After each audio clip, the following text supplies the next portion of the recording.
অদ্বৈত অচ্যুত মিশন বাংলাদেশের বার্ষিক সাধারণ সভা অনুষ্ঠিত হয়েছে। সভাটি ২রা জানুয়ারি সকাল ১০টায় চট্টগ্রাম নগরের নন্দনকানন তুলসীধামের অমৃত সদনে অনুষ্ঠিত হয়। তুলসীধামের মহন্ত শ্রীমৎ দেবদীপ পুরী মহারাজের পৌরোহিত্যে আয়োজিত এ সভায় বিগত বছরের কার্যক্রম পর্যালোচনা এবং ভবিষ্যৎ কর্মপরিকল্পনা তুলে ধরেন বক্তারা।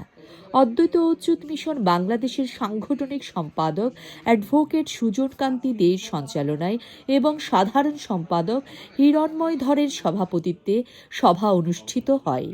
সভায় অর্থ প্রতিবেদন উপস্থাপন করেন অর্থ সম্পাদক হরিশঙ্কর ধর।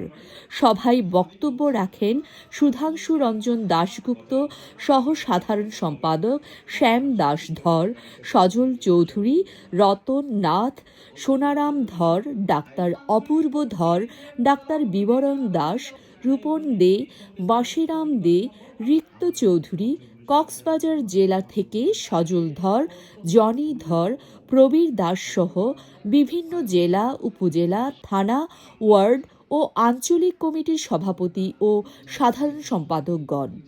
বক্তারা বলেন, অদ্বৈত অচ্যুত মিশনের প্রতিষ্ঠাতা নারায়ণপুরী মহারাজের আদর্শ ও ভাবধারাকে ধারণ করে সমাজে এগিয়ে যেতে হবে।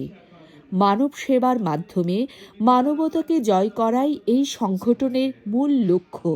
এই লক্ষ্যে প্রতি বছরের মতো এ বছরও বিনামূল্যে চিকিৎসা সেবা, ডায়াবেটিস পরীক্ষা ও ঔষধ বিতরণ কার্যক্রম অব্যাহত রাখার আহ্বান জানান বক্তারা।